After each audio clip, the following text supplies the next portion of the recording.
ዕለተ ማክሰኞ ሚያዝያ 28 ቀን 2017 ዓ.ም ጤና ይስጥልን የተከበራችሁ ተመልካቾቻችን እንደምን አምሽታችኋል። ከናሁ ቴሌቪዥን ለሳቱ ያዝናቸውን አዳዲስና ወቅታዊ ዜናዎች ወደ እናንተ የምናደርስበት ጊዜው አሁን ነው።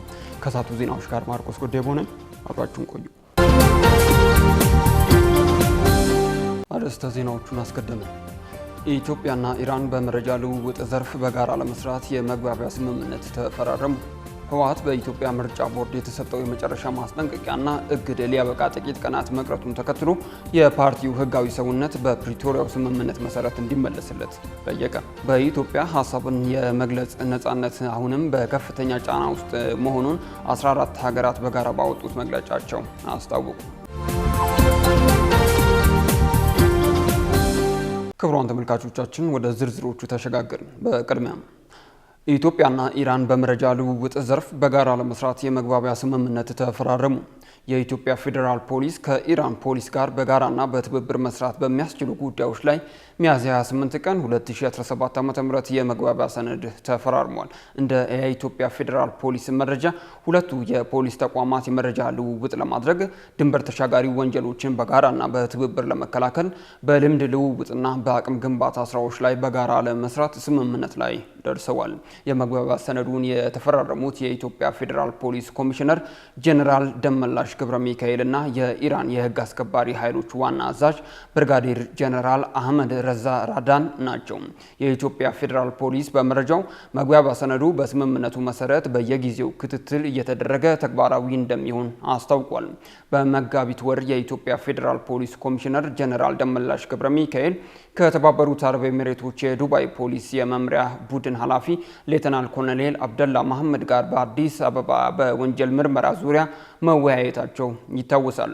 በሁለቱም ሀገራት ተፈላጊ የሆኑ ተጠርጣሪዎችን አሳልፎ በመስጠት በህግ ተጠያቂ ለማድረግ ስለሚቻልበት ሁኔታም በመወያየታቸውን የፌዴራል ፖሊስ በወቅቱ አስታውቋል። ህወሓት በኢትዮጵያ ምርጫ ቦርድ የተሰጠው የመጨረሻ ማስጠንቀቂያና እግድ ሊያበቃ ጥቂት ቀናት መቅረቱን ተከትሎ የፓርቲው ህጋዊ ሰውነት በፕሪቶሪያው ስምምነት መሰረት እንዲመለስለት ጠየቀ።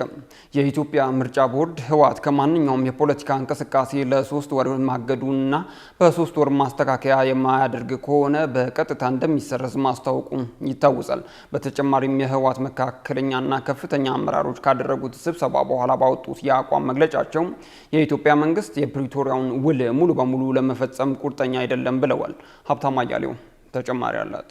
ህወሓት በኢትዮጵያ ምርጫ ቦርድ የተሰጠው የመጨረሻ ማስጠንቀቂያና እግድ ሊያበቃ ጥቂት ቀናት በቀሩበት በአሁኑ ወቅት የፓርቲው ህጋዊ ሰውነት በፕሪቶሪያው ስምምነት መሰረት እንዲመለስለት ጥያቄ አቅርበዋል። የኢትዮጵያ ምርጫ ቦርድ ህወሓት ከማንኛውም የፖለቲካ እንቅስቃሴ ለ3 ወር ማገዱን ተከትሎ በ3 ወር ማስተካከያ የማያደርግ ከሆነ በቀጥታ እንደሚሰረዝ ማስታወቁ ይታወሳል።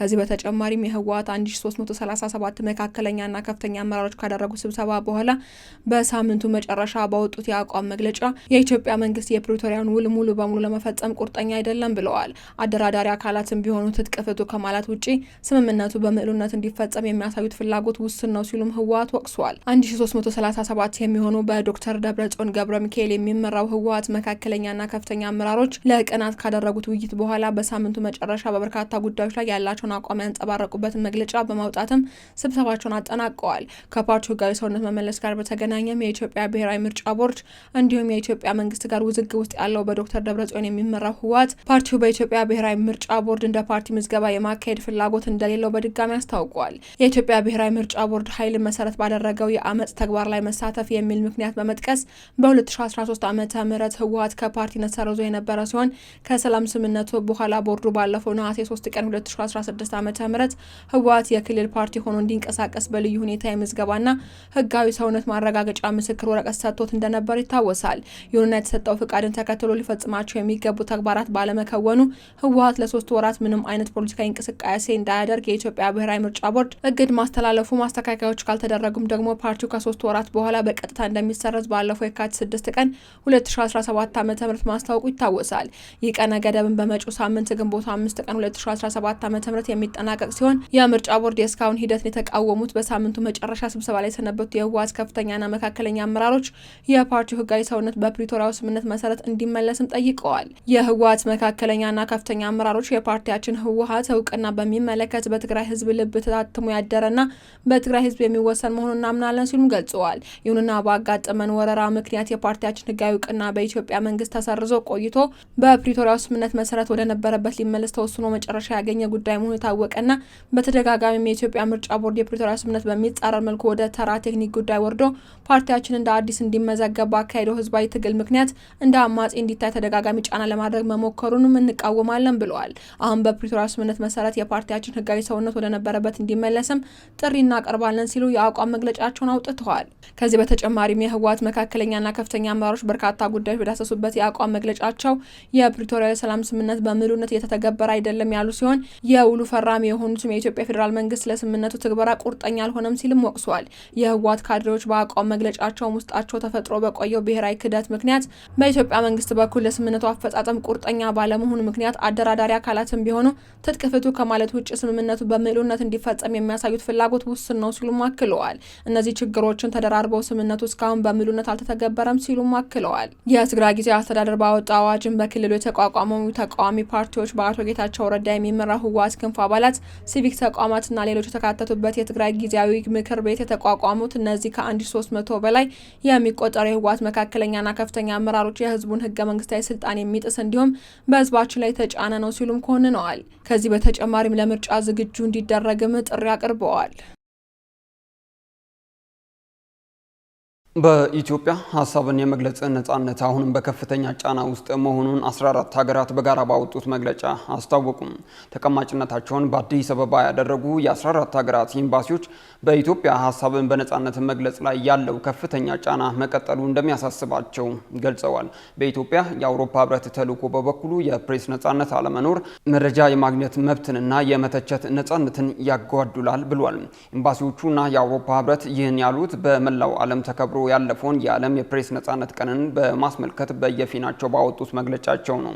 ፈረንሳይ፣ ስዊድን፣ ኔዘርላንድስ፣ ዩናይትድ ኪንግደም እና ኒውዚላንድ የተካተቱበት የ14 ሀገራት ስብስብ በኢትዮጵያና በመላው ዓለም ነጻ፣ ደህንነቱ የተጠበቀና ገለልተኛ ጋዜጠኝነት አስፈላጊነትን በመግለጫቸው አስታውሰዋል። በመላው ዓለም ለሚገኙ ጋዜጠኞች ነጻነትና ደህንነት መጠበቅ ያላቸውን ድጋፍ የገለጹት ሀገራቱ በኢትዮጵያ አስተውለናል ያሉትን ወቅታዊ ሁኔታንም አንስተዋል።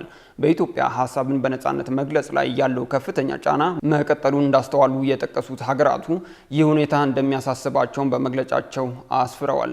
በየትኛውም ቦታ የሚገኙ ጋዜጠኞች ጥበቃ ሊደረግላቸው እንደሚገባና የፕሬስ ነጻነት ሊከበር እንደሚገባም ሀገራቱ በጋራ ባወጡት መግለጫቸው ላይ አሳስበዋል። እንደ ፕሬስ ነጻነት ሁሉ የፖለቲካና የሲቪክ ምህዳር ክፍት መሆኑ ነጻና የበለጸገ ማህበረሰብን ለመገንባት ቁልፍ መሆኑንም ሀገራቱ አጽንኦት ሰጥተውበታል።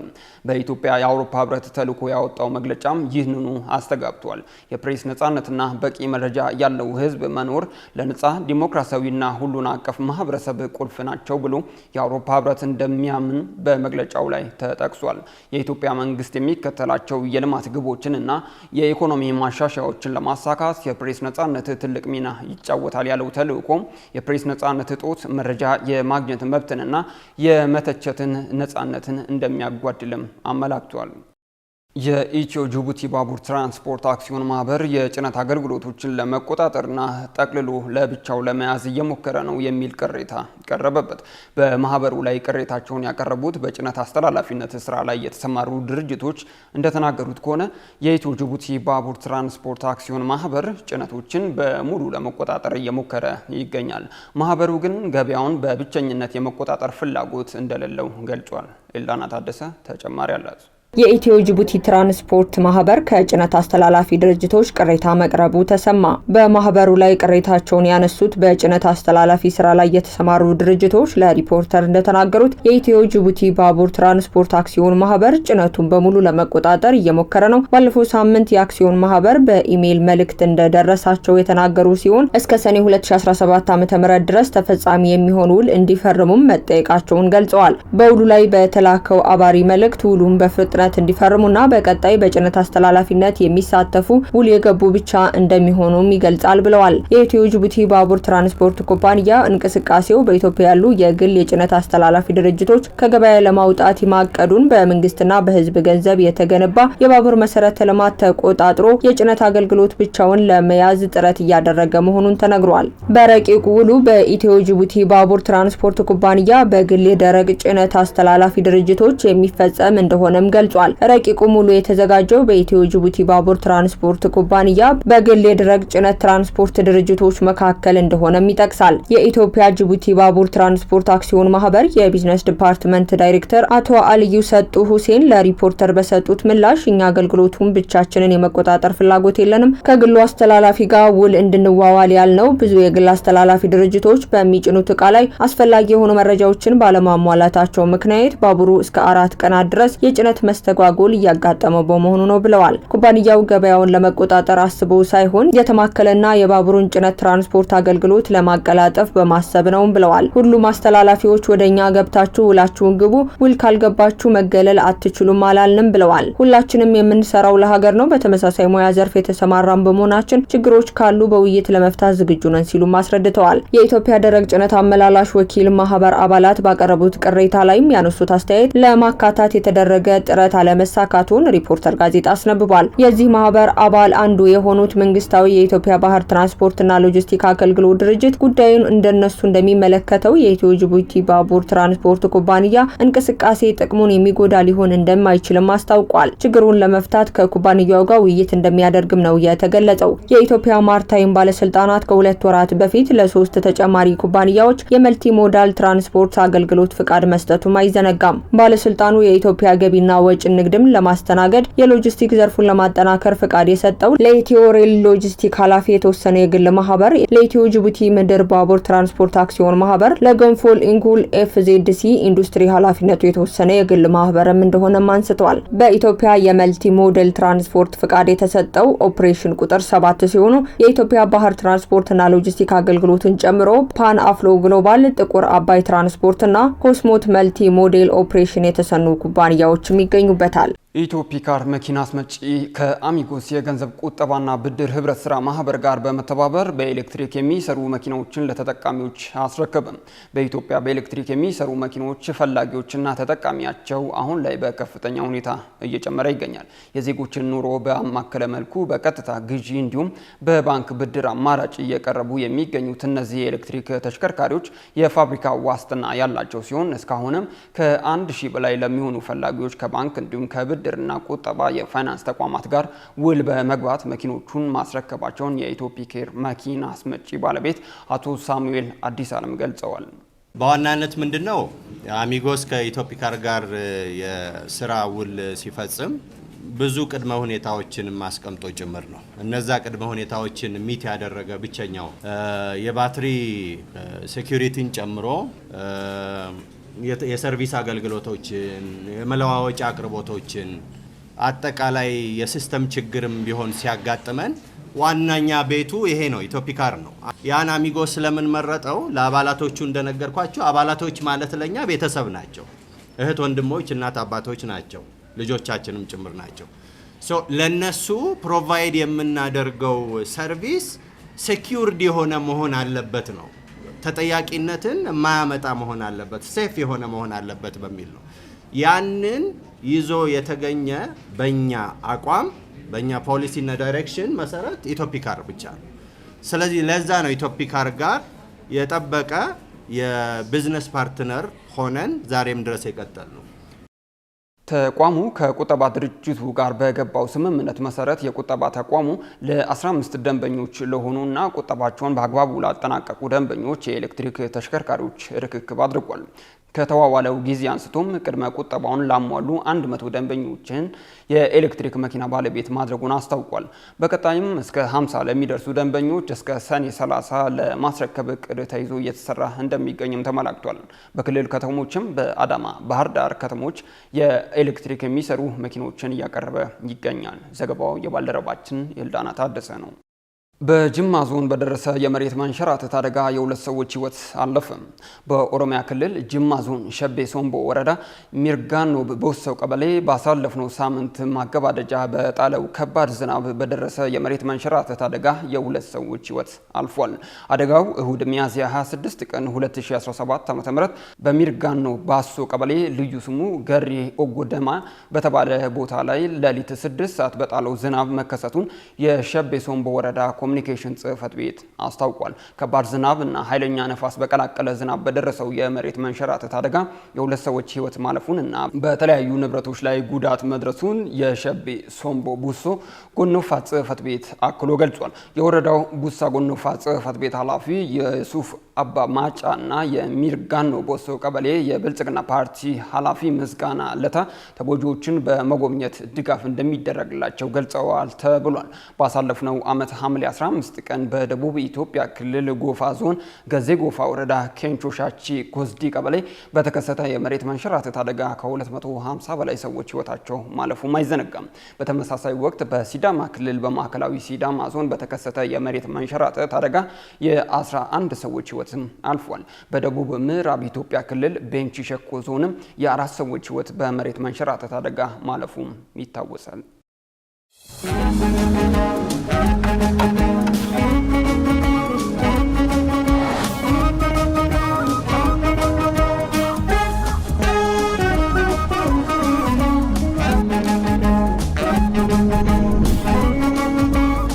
አንድ ጊዜ እዚህ ጋር ቆም፣ ዶላር መመንዘር እፈልጋለሁ።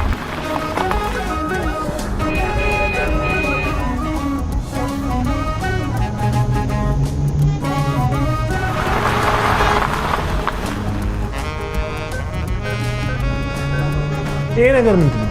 ጤና ይስጥልኝ። ይህ በኢትዮጵያ የመጀመሪያው የሆነ የአቢሲኒያ ባንክ ቨርቹዋል ባንኪንግ ማዕከል ነው። ሂሳብ መክፈት፣ ገንዘብ ተቀማጭ ማድረግ፣ ቼክ መመንዘር እና ሌሎች በባንካችን መደበኛ ቅርንጫፎች የሚያገኟቸውን ሁሉንም አገልግሎቶች በዓላትን ጨምሮ በቀን ለ24 ሰዓት ሳምንቱን ሙሉ ማግኘት ይችላሉ። በጣም እንደ ብር አስከፍቼ ህይወትን ከነዘመናዊነቱ በአቢሲኒያ ባንክ። አቢሲኒያ ይሁን ምርጫ። ካሽጎ በየትኛውም ዓለም ሆነው በማንኛውም ሰዓት ለወገኑ የሚደርሱበት ፈጣን የገንዘብ መላኪያ ተከፈተሎ። ማስተርና ቪዛ ካርዶን በመጠቀም ከ5 እስከ 20 ዶላር የሚልኩበት አዲስ የገንዘብ መላኪያ መንገድ። ካሽጎን ለየት የሚያደርገው የትኛውም የገንዘብ ዝውውር በፍጥነት አገልግሎት ከመስጠቱም ባሻገር ለማንኛውም አገልግሎት ምንም አይነት ክፍያ አለመጠየቁ ነው። በሀገራችን ታሪክ ገንዘብን ከውጪ ወደ ሀገር ቤት በማስተላለፍ በመተግበሪያ መልክ አገልግሎት መስጠት የጀመረው የመጀመሪያው ሀገር በቀል የገንዘብ መላኪያ ዘዴ ካሽጎ ከ4500 በላይ ባሉ የባንክ ቅርንጫፎች አገልግሎት እየሰጠ ይገኛል። ገንዘቦን በሰኮንዶች ልዩነት ውስጥ ይፈልጉ በአካውንቶ ወይንም በእጆ ቆጥረው የሚወስዱበት ልዩ ዘዴ። በቅርቡ ሁሉንም ኢትዮጵያዊ ባለቤት ለማድረግ ጉዞ የጀመረው ካሽጎ ዛሬውኑ መተግበሪያውን በስልኮ ላይ በመጫን የአገልግሎቱ ተጠቃሚ ሆኑ። ፍጥነት መለያችን፣ ኢትዮጵያን መክፈቻችን፣ ካሽጎ ነው መላኪያችን። ካሽጎ የአዲሱ ትውልድ ብራንድ። በመጨረሻም በጀርመን መራሄ መንግስት ይመረጣሉ ተብለው የሚጠበቁት ፍሬድሪሽ ሜርስ በመጀመሪያው ዙር ምርጫ አብላጫ ድምጽ ሳያገኙ ቀሩ። ሜርስ በሀገሪቱ ምክር ቤት ተመርጠው ስልጣን ይረከባሉ ተብሎ ተጠብቆ ነበር። ይሁንና ሚያዝያ 28 ቀን 2017 ዓ.ም ጠዋት የጀርመን የህዝብ እንደራሴዎች በሰጡት ድምጽ እርሳቸው መራሄ መንግስት እንዲሆኑ የመረጡት 310 የምክር ቤት አባላት ብቻ በመሆናቸው ሜርስ መራሄ መንግስት ለመሆን የሚያስፈልጓቸው 6 የምክር ቤት አባላት ድምጽ ጎድሏቸዋል። በዚህም ምክንያት የምክር ቤቱ ስብሰባ ተቋርጧል። ሜርስ መራሄ መንግስት ለመሆን ከ630 የጀርመን ምክር ቤት አባላት ቢያንስ የ316ቱን ድምጽ ማግኘት አለባቸው። ምክር ቤቱ ሜርስ ከሚያዝያ 28 ቀን 2017 ዓ.ም ጀምሮ የጀርመንን መንግስት እንዲመሩ ከመረጠ ስልጣኑን ከተሰናባቹ ኦላፍ ሾልስ ይረከባሉ ተብሎ ተጠብቆ ነበር። የሶሻል ዲሞክራቲክ ፓርቲ አባል የሆኑት ሾልስ ላለፉት 3 ዓመታት ገደማ በመራሄ መንግስትነት አገልግለዋል። እነሆ የምስራች! የ10 አየር መንገድ የበረራ ትኬት ለውድ ደንበኞቹ በተቀላጠፈና አስተማማኝ በሆነ መንገድ እያቀረበ ያለው። በዚህም በደንበኞቹ የተመሰገነው ጉዞጎ አሁን ደግሞ ተደራሽነቱን በማስፋት ተጨማሪ ባንኮችን በማካተት ለውድ ደንበኞቹ የበለጠ አስተማማኝ ለመሆን ችሏል። የጉዞጎን አፕሊኬሽን ከአፕ ስቶር ወይም ከፕላይ ስቶር በማውረድ የመነሻና የመድረሻ ከተማዎትን መርጠው ዋጋ አወዳድረው የሀገር ውስጥም ሆነ ዓለም አቀፍ በረራ ማድረግ ካሰቡ የበረራ ትኬቶን ክፍያ በአቅራቢያው በሚገኙ ባንኮች አንድም በአካል በመሄድ ወይም በኦንላይን የክፍያ አማራጮች ክፍያዎትን በመፈጸም የበረራ ትኬቶን በእጅ ያስገቡ። ከዚህም በተጨማሪ እንደ ሁል ጊዜው ወደ ጉዞጎ የጥሪ ማዕከላችን 7473 በመደወል ከሙሉ የበረራ መረጃ ጋር የ24 ሰዓት የትኬት አገልግሎት ማግኘት እንደሚችሉ ስናበስሮ በታላቅ ደስታ ነው። ለበረራዎ ጉዞጎ።